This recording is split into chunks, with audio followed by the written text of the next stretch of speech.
earlier today that I'm always uncomfortable going in any public setting with someone with a British accent, because right away they add 20 points. It adds 20 points to your IQ, and I just, I can't compete with that. But thank you very much. Thank you for inviting me to join you. I'm so happy to be able to speak about this with you. You're the expert, and I feel like I have only very, small things to add, but I'm very happy to be here and talking with you about this, because so many people are looking for direction, and so many people want to hear, advice, and you're the go-to person. Absolutely. Definitely. Well, I don't know about that, but I'm one of them. I'm one of the people who are speaking because I think, like just like you said, Rebbitzen, there is such a lack of information, and people are grasping for some direction and thought, and whatever we can add to the knowledge base, is a plus. The way I look at it, we have certain tools in our parenting toolkit, and most of the things that come up in a regular situation, oh yeah, I got this one. You can take something out of the box. And as you said this morning, this is not something that anybody has any practice dealing with, or we have any body of knowledge to draw upon, which is why I thought it was important to have Dr. Pelkowitz on, who was magnificent. He spoke about, his main point he spoke about was how powerful it is for children to hear parents say, I don't have the answer to that. That was really, yes. Wow. Sorry? Yeah. He said that, he said, this was a month ago, as soon as it broke, he said, what do we say? I asked him, I said, everybody's asking, what do we say? And he said, it's okay to say you don't know. It's very refreshing. It's very real. And then I had Rabbi Dr. Jonathan Schwartz, who's a Rav, a very big Talmid Chacham, and he's also a psychiatrist. He runs an anxiety clinic, speaking about managing anxiety. And if anybody wants to see them, the talks are on my YouTube page. It's at Yaakov Horowitz. They were both absolutely magnificent. Amazing. I read, thank you, and I this is a personal thing of mine, and some people were a little upset that I didn't come out and say people should throw out his books. People were asking me from the beginning, what should we do with his books? And I said, look, that's a personal choice, and I don't see my role as telling you what to do. I can tell you that you should report abuses to the authorities, and I can tell you, other things that are truths and important. This, I felt, was a judgment call, and people were upset. I said, look, this is my mahalach. I don't tell people what to do. I try not to. I try to explain the choices or whatever. And your talk blew me away. I don't even remember how I got hold of it. I just looked at it and I said, I told Rebbitzen, to our viewers, I told the Rebbitzen that my Rosh Yeshiva of Gedalia Shor, his best compliment was hat a glatte cup. He thinks straight. Glatt means straight. So, the clarity of thought, which is especially in this fog that's enveloped. Yes, I feel like there's a lot of confusion. Absolutely. So to be able to cut through that was just remarkable. So I would just ask you, please, first of all, I would appreciate if you give a summary of the talk, whatever you said, okay. Various points, and then I'm going to ask you how you got to that conclusion, and what was it that triggered it. So please go ahead. I think 45,000 views, you said? Is that right? Yeah, 45,000 views on Instagram, but on Facebook I have another 6,000, and then I put, some people ask me to put on YouTube for the people who don't have access to social media, and I've got a few thousand views of there. So it seems like, which is very interesting, because I put out lots of videos with lots of views many times over the past year since I got Instagram, and it's never gone out like this in such a big way, and I definitely wasn't expecting that. And so I said basically 3 things on my video. So what happens is that we were all, the Chaim Walder story was brewing for a few weeks, and we were all hearing all the stories, and Haaretz, I think, broke the news, and then we were all wondering, is it true, is it not true? And then, more victims came forward, and more victims came forward, and then suddenly he committed suicide, or I don't know what the politically correct way of saying it, but he died on Monday. And I was furious, actually, at all the sympathy that was coming his way. I couldn't sleep the whole Monday night, the whole Tuesday night, because people seem to have more sympathy for the perpetrator than the victims. And that always makes me so upset. I completely the wrong hashkafa. It was like we live in an upside down world where suddenly everybody was feeling so sorry for him who had ruined. So we were all feeling so sorry for him, and where was the sympathy and the empathy for the victims? So that's what made me, even on Wednesday morning, get up and say, I'm going to say something. I have to say something. It's not possible for me not to say something anymore. And I had 3 points really that I wanted to say. And I said at the beginning of the video, this is my opinion. I got loads and loads of support for my video, but of course I also got lots of negative, track, as anybody ever does when they say an opinion. And lots of the negative, you know, and it was very interesting because lots of the negative was like, you're not a Rav, you can't paskin for everybody. And I was like, I'm not paskin for anyone. I'm just telling you my opinion. That's how I feel. This is how I feel. And you don't have to follow me, and you don't have to listen to me, and you definitely don't have to do what I tell you to do. I said at the beginning, this is what happened with Chaim Walder, and this is my opinion. That's how I prefaced it. Not this is what a great, this is my opinion. And I said 3 things. I said the first thing is that the books that were written by Chaim Walder were written about morality. And I said it wasn't a book written about maths or science. It was written about morality, and therefore it makes a big difference if the person who wrote the book is moral or immoral. It does make a big difference. It's not like it doesn't matter. People were like, oh, it doesn't make a difference who Chaim Walder is, as long as the stories themselves are very, you know, people were confused because the messages in the stories were you must be careful with children, and then he clearly wasn't. So they were confused, and they're like, but there's still a good message. I'm like, no, it's tainted because he's bringing himself forward as a moral compass for all of us, and then he himself behaves completely immorally. That was my first point. My second point. You had just Rebbitzen. I'm sorry to interrupt you. You had me. Yes. You had me there. The truth is, I did not read his books, but you just had me there. It was just so clear that this isn't a story. It's not a storybook. It's not just stuff. This is teaching children about life. And yes. Have somebody like that teaching. Yes. You had me there. If I would have had somebody gone, I would have told you.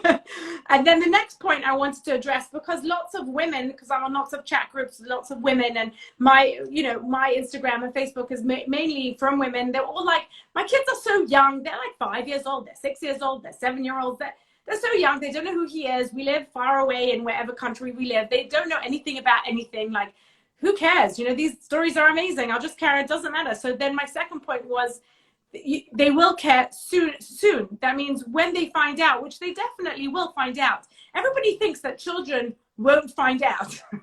But children absolutely always find out everything. In fact, even sometimes when my children ask me hard questions, I always tell them, like, I'm always going to tell you the truth. And sometimes I might say to you, you're going to understand this when you're older, but I promise you by the time you're 18, you'll know everything. like you might be too young right now, so I just don't have the language to share it with you, but I'm not trying to hide anything from you. And I promise you're going to know everything. So children know everything, and parents feel like they can hide anything from their children. Their children just, even now with this whole story breaking out, my children are coming and asking me questions of, you know, what does suicide mean? And I'm not saying these words, and it's in the street. They're hearing it. So I said, your children will find out, and then they'll come to you and ask you, why did you read me these books? And then you'll have to say, which is the thing that I felt for me was even more than the first point.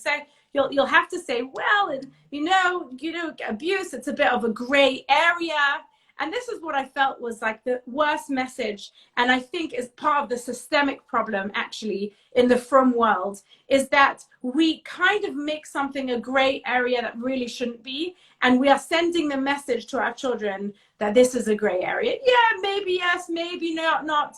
Maybe the victims are telling you, maybe it wasn't as bad as they were saying. Maybe it was really their fault. Maybe they should. And what I want to say is that when we take these books, and, you know, as Jewish people, we hate throwing out books. We want to keep all our books forever and ever. I've got like thousands of books that I've read, and I never throw them away. Like Sefarim and books, they're part of our culture. Like every person I know. We're called the people of the book. They're called the people of the book. People of the book, exactly. right? So like, for a Jewish mother to throw out books in front of her children makes a roshem on them forever. Absolutely. And I feel like the forever roshem is going to be when people, you know, cross this line.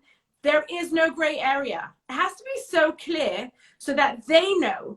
And I didn't understand really the confusion, because we know that there is no, we as the adults, that, you know, when I put out the video, I really didn't think I was saying anything like any chidushim. I just put it out because I felt like I had to say something as like a Jewish mother, and everybody's like, wow, I never thought about it. You're so brave. And I just kept saying to my husband, I don't feel so brave, and I don't feel like this is it. This is like obvious. It should be obvious as adults to the children. They don't know this, but as adults, we know. There's no gray area when it comes to abuse, who the perpetrator is, how they manipulate their victims, how they hold on to the vulnerable people who can't defend themselves. And some people would say, you know, I could never be a victim of such a thing. Why couldn't they just stand up for themselves? Because the perpetrators know exactly who the most vulnerable people are and how to target them. They know these people have, you know, no backbone, no family. Their family wouldn't believe them anyway. So they target people that they know. You know, they wouldn't target maybe you and me, but they would target people that have nothing and nobody. And nobody would believe them. So that my second point was really, we want to send a very big message to our children that there is no gray area when it comes to abuse, and everyone should know that loud and clear. And you know, you've never seen mommy throw out a book in her whole life, even though the books are taking over the house. We're never going to throw out a book, but these books, we're going to take them and throw them out. And I felt like that was, you know. And if I can just before you get to the third point, I want to stay with the second point, because parents often say that we don't want to give the kids ideas, and Baruch Hashem they're sheltered, and you're saying clearly that either they know or they will know. Yes. And they're coming and saying suicide and other things like that. So one of the things that I talk about is a teachable moment. And the concept of a teachable moment is when something's in the news, that's the time to talk about it. If you want to talk about preparing for a winter storm, you know, if you sit your kids down in July and start talking about what to do when a storm comes, they're going to roll their eyes. Yes. But if there's a storm in the news, they say, well, this is why we put on, that's why you shouldn't leave the house without, you know, so you give them lessons when they come. So, in fact, I remember distinctly, I was lecturing in London. Oh, really? Years ago, I took Menorah Primary. Maybe my IQ will go up also. But Golders Green is the Hasidic neighborhood, the more Haredi neighborhood? Yeah, I mean Golders Green. There's Stamford Hill is very Hasidic. Golders Green is more Litvish. Yes. Stamford Hill. So I was lecturing in Stamford Hill to a large group of Hasidic parents.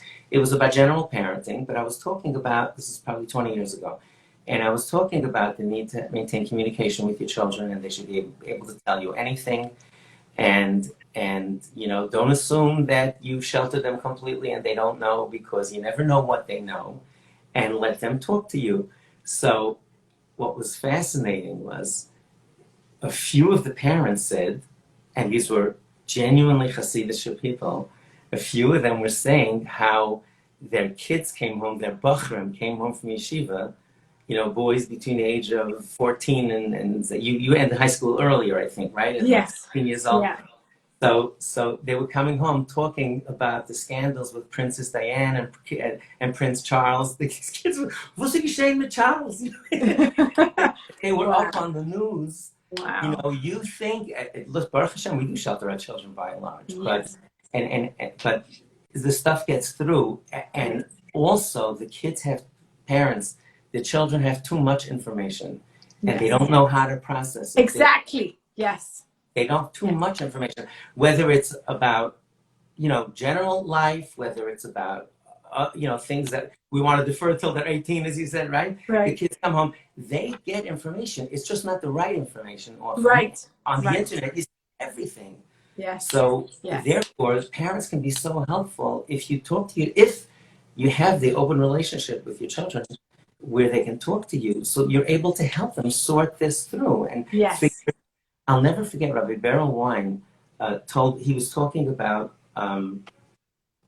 technology and secular culture and everything. And he was saying that one of the main things that's changed is that when he was a child, the world was more buttoned down. You know, the secular society was more, more restrained than it is.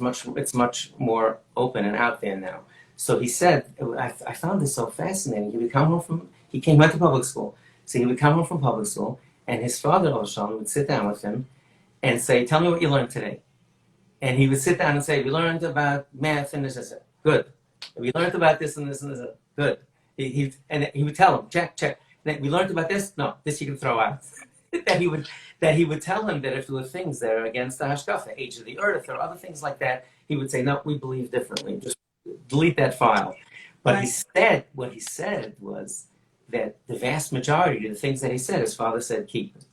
Right. That's what he said. And now our children have technology. They know everything. They know everything. Don't know what. Yeah. Yes. Also, the younger kids hear it from their older siblings, Exactly. and so they just hear it. Even if they don't have smartphones, they don't go on the computer. Their older siblings do, or whatever it is.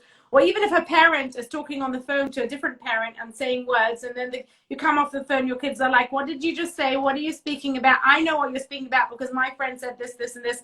And people think that if we keep our kid innocent, then it's better for them. But actually, what we're doing is keeping our kids ignorant, and it leads them to being so much more vulnerable. That's what's going on.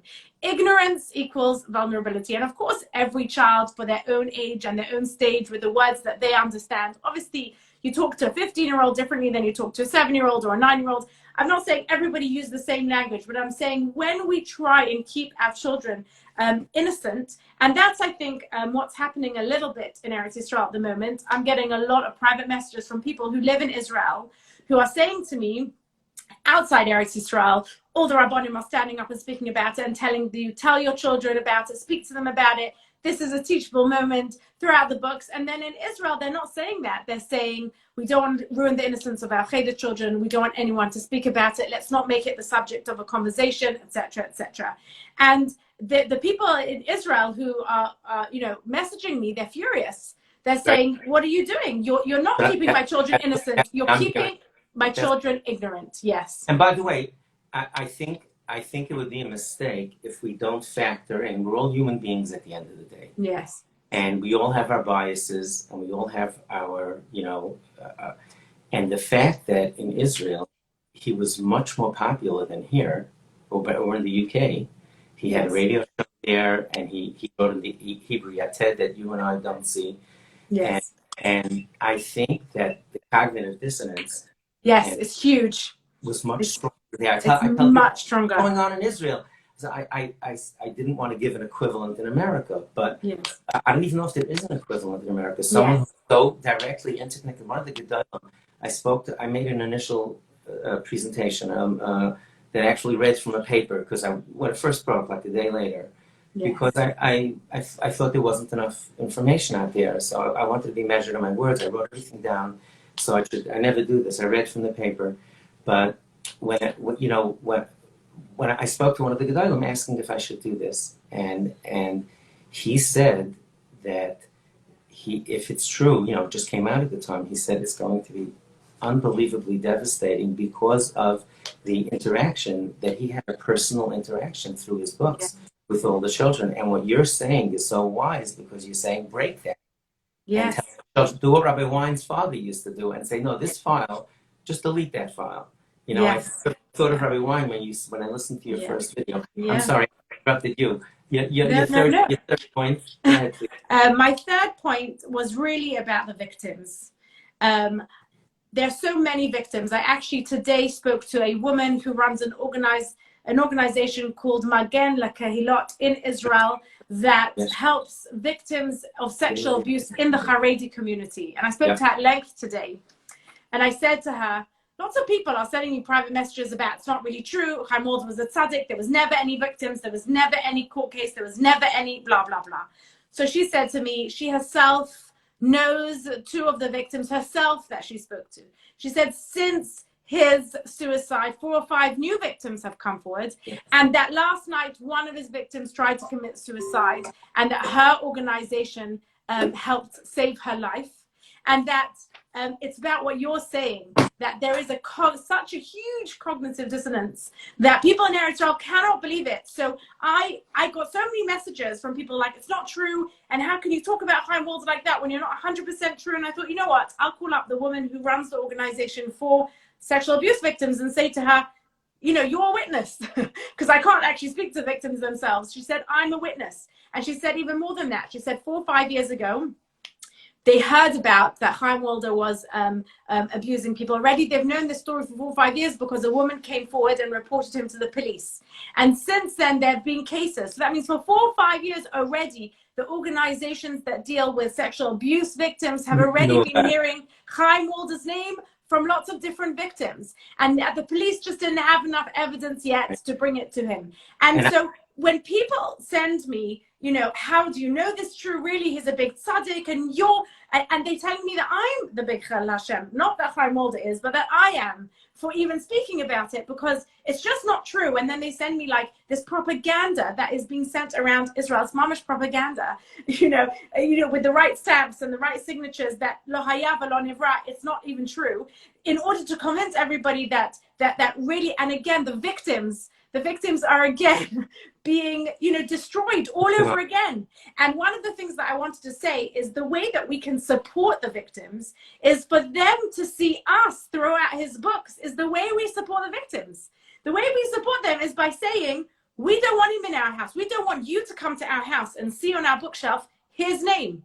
Right. Because when you see on our bookshelf his name, your whole world blows up in your head, and you won't tell me you're his victim. But that we know there's lots now. So let's now be here to support the victims. And every time they go on social media and every time they see another person throwing the books in the bin or burning the books, whatever they're doing, they're feeling again supported. And I cannot tell you, after my video, I had hundreds. I spent all day, hundreds of messages from victims, not of Chaim Walder, but from victims who have been sexually abused in their life, saying, you know, that your video has saved my life. One woman said, your video has just saved my life, because hearing about Chaim Walder was so triggering for me that I was so depressed by it, because I remember all that happening to me, not by Chaim Walder, by somebody else. Right. I just spoke to somebody. I just got to somebody. We're going to continue our phone conversation. I had to go because of this live. I had an actually very productive discussion. Someone who told me that he literally wrote a note to his family. This is somebody's children that was abused probably 20 years ago. Yeah. And that, you know, I think, by the way, I've been saying all along that I think the community handled it. The village elders in Israel, I think, were very responsible up until he killed himself. Yes. At that point, they did everything right. They banned his books went down right away. Just I agree. And I kept on saying, kol hakavod. And then, as soon as that happened, like everything just went, you know. Yes. I feel like his committing suicide made everybody all of a sudden decide. Feel defensive for him. Right. And I was like, what are you doing? You did everything right. You took his books off the shelves. You were letting us all know. You were making it. And it was so early. And it was Yes.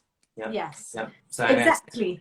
And when I was talking to this fellow just now, I told him, I said, look how things changed. Could you imagine even 5 or 3 years ago, that allegation against someone so prominent, and he split off the radio show, off the Ated Naman, right away, bang.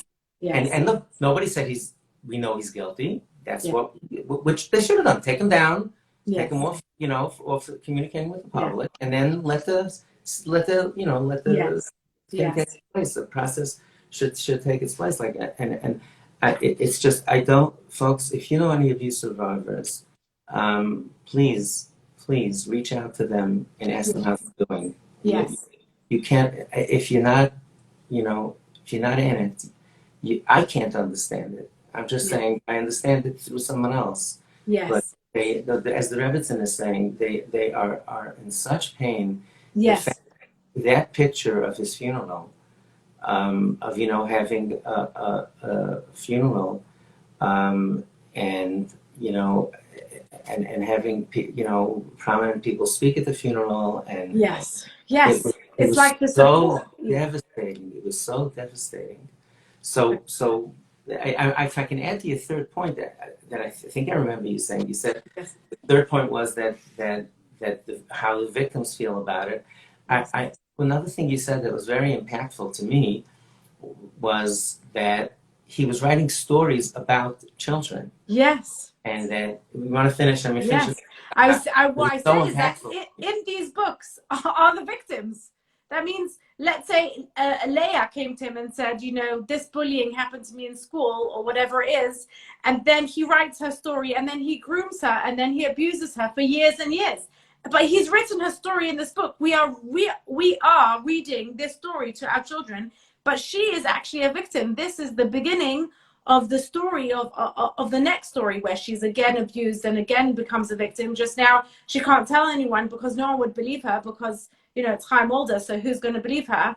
And just the idea made me so nauseous. I felt like it was just, you know, and by the way, I even got a lot of not a lot of, but I got a few threatening phone calls a few nights ago from some people who didn't like my video so much. And after I picked up the phone to a few numbers I didn't recognize, then they said nasty things to me. I put the phone down them, and then one or two of them texted me, and I just texted them back like, if you are in touch with me again, I'm just going to give your phone number to the police, kind of thing. And I just thought to myself, wow, I just got harassed a little tiny bit, yeah. Imagine what the victims are like. Can you imagine what the victims? Just imagine. Imagine what the victims of got just, you know, just to stand up a little bit. How much, you know, it's just. Can I make a suggestion? Yes. May I? Absolutely. Guys. Yes. Next time, text them back that you've already sent them to the police. A few other people said to me, "Why don't you just report them right now?" And then I say, you know, my line. I always say. Because I got lots of death threats over, you know. Yeah, I'm sure. And I say, I have betachin. If someone says he wants to kill me, I believe him. So they weren't saying I'm a simple guy. I'm a pashut guy. Also, a lot of people were saying to me, not a lot of people, but let's say that the 5% of people that, yes, I did throw out my books. Somebody asked, did you throw out your books? Yes, I did throw out my books. That's what this talk is all about. Yes, this is what the live is all about. Not only did I throw out books, but I threw out all the books. But then one of the books remained in my house. Then one of my teenage boys said, I feel like it's a mitzvah to burn it. So I actually went out into the front and burned it. But I put most of my books in the recycling bin because I thought at least they'll be good for the environment. The papers can get recycled. Yeah, so yes. That's what I did. But what I'm saying is that a lot of people who was telling me, they were saying to me, what about his wife and children? By you making such a public video, which I didn't realize it would go viral, that you making such a public video, you are humiliating his wife and children, and how could you do that? And I agree absolutely 100% that his wife probably was his first and biggest victim, like is always true. Like absolutely. It's always true of somebody who's that abusive. The wife is the first victim and the biggest victim, and I do feel my heart goes out to her tremendously. Right. Absolutely. It's not that I don't care about her. It's that right. I need to speak up for people who don't have a voice, like all the victims who haven't had a voice for years and years. That's who I'm speaking up for. And that's on him. It's on him, not you. It's on him. Right, exactly. You have nothing to do.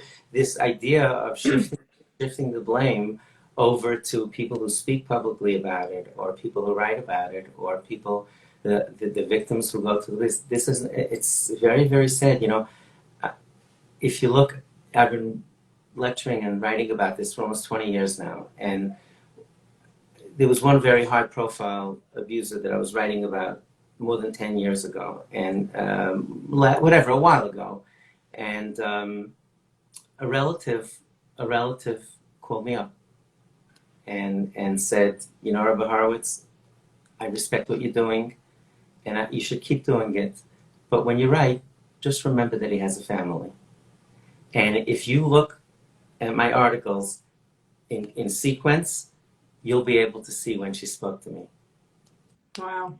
I'm telling you, if you look in sequence, you'll see exactly when I got that phone call, because I continued to write about it, but I took a lot of the edge off. She says, when you're sitting down to think, just realize that he has a family.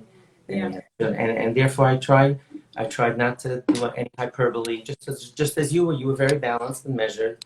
You did, I think you had the right tone, and it has to be condemned in the strong. Children cannot get this this mixed message that Yes. that something's not, Yes. that it's not okay. So, all kavod to you. You know, Winston Churchill supposedly said that you have enemies, good. That means sometime in your life you've done something worthwhile. Right. Yes, absolutely. We would like that, people shouldn't push back, but that's part of it. The only thing, my comment is that I think the folks who make those threats are abusers also. Yes. I My felt that very much on the phone. my Yes. philosophy is, if you're abusing me, God knows what you're doing at home. I always Yes. feel this Oh way. my gosh. Always feel this way.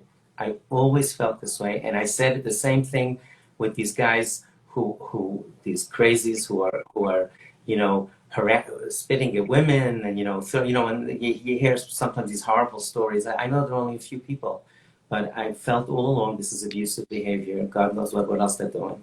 Somebody's asked me to repeat the name of the organization for abuse victims in Israel. Yes. So the name is Magen Lakahilot, and it's actually on Instagram. The name is Magen for Communities. That's it in English. And it is an organization that helps abuse victims in Israel, particularly in the from Haredi community. Right. And somebody else asked on this live, they asked, how can we make sure that this never happens again? What do you think? Yes. How do we make sure this never happens again? We need to educate our children. Yeah. We need to educate our children, and in a nutshell, the basics of child safety: teach your children that no one is ever allowed to tell them to keep secrets from you. Their body belongs to them. The notion of personal space. Good touching, bad touching. Some touching is okay. Some touching is not okay. Spot covered by a bathing suit, is someplace that you should. And no one has the right to make you feel uncomfortable. Those are 4 general rules, but it's really the beginning of a conversation. This is the beginning. You're getting your children in the habit of downloading when they come back. I'm not going to tell you to do something, that turn your phone off and give each kid a half hour of attention. That's not going to happen. But get them in the habit of talking when they come home, or you come home from work, or around your dinner table, or even over the weekend. Get them in the habit of talking to you about anything. That's one of the most important things you can do as a parent, is give your children the gift of being able to talk to you about anything. Yes. And see to it that, that you stay on top of it. You have to supervise your children differently. Yes, absolutely. I'm 62 years old. My wife and I, Baruch Hashem, were married for 41 years. We had Klein Nahara. Our children were, raised a long time ago.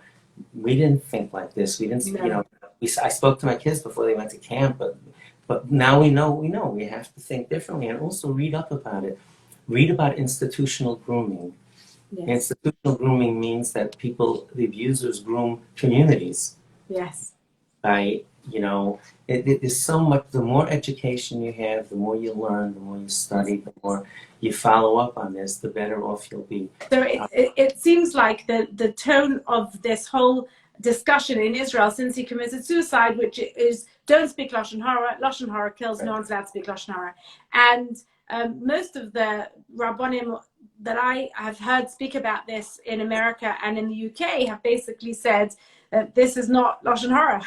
This is not even doesn't come under the category of Lashon Hara at all. This is saving people from a rodef. And when people cry Lashon Hara, they're for the victims and for everybody loses. The victim lose their voice again, and the children are left with nowhere to speak to. In fact, lots of people have messaged me to tell me that they were abused 40, 50 years ago, and they knew they couldn't tell their parents. They knew. They went to camp at the age of 10 and somebody abused them in camp, but they knew when they came home, can't tell anyone. So they never told. And one person said, my parents died and they never knew that this had happened to me, because I knew.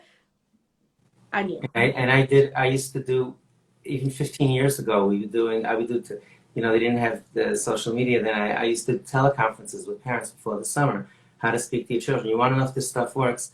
So we did a talk about what parents should speak to their children about. And my wife and I were on vacation. What do you guys call it? Holiday. Holiday, Did I yes. pronounce it right? Did I pronounce it Yes, right? yes, Holiday. perfectly. So my wife and I were on holiday ourselves, and a woman called me from Canada, a Hasidic woman, and she broke down crying. I think it was the first year we had ever done that teleconference, and I was so emotional. I said, this stuff works. We saved the child's life. What happened was there was a substitute Rebbe in the Cheder, in the camp, and he started up with his child, and the child knew exactly what to do because his mother told him. And he went to the office and he said, I need to call my mother. That's what I told him to say. I said, go to the office and say you want to call your mother. And if they tell you no, you should yell. Tell your children they should yell loud that somebody touched me and I have to call my mother. Somebody touched me, nicht an idle plots in an inappropriate place. So this kid went to the office and he said, I want to leave my mom. I want to call my mother. So he said, no, you can only call Fridays, whatever. He says, he's screaming at the top of his lungs. Somebody touched me in an inappropriate place in Nishan Idol Platz, and my mother said I have to call her right away. Boy, did he get that phone in his hand. And wow. That guy had never abused a different child. Wow. Wow. The police, whatever. So, and parents, that's what works. Education. Training yourselves, learning, and being able to convey it. We're doing.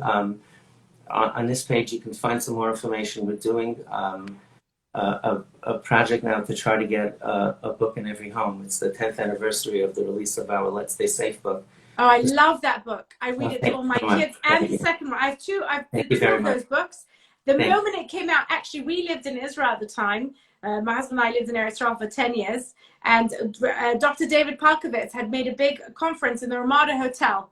And I went to it. And that's when... You were there. I was giving out books there. Yes. And that's when you released the book. I was one of the first people to buy the book. I loved that book. And I've been reading it to my kids ever since. Yeah. And it's the best book ever. And then I bought the second book. And I think that somebody here wrote that they feel very confused when Gedolim say different things. And you should just know on this issue, there seems to be one voice of Gedolim in Eretz Yisrael that say one thing, and then one voice of Chutz La'aretz that's saying something completely different, and it is confusing. And the Gedolim in Eretz Yisrael basically saying, shh, let's not speak about it. We don't want our children to know about these topics. We don't want them to talk about it. We're just going to... And the Gedolim, everybody, everywhere outside of Eretz Yisrael are saying, let's talk about it. And it is confusing. I agree. It is. There isn't one voice. There seems to be a split voice. They never, I don't know if it was at a time in our history that there was ever one voice.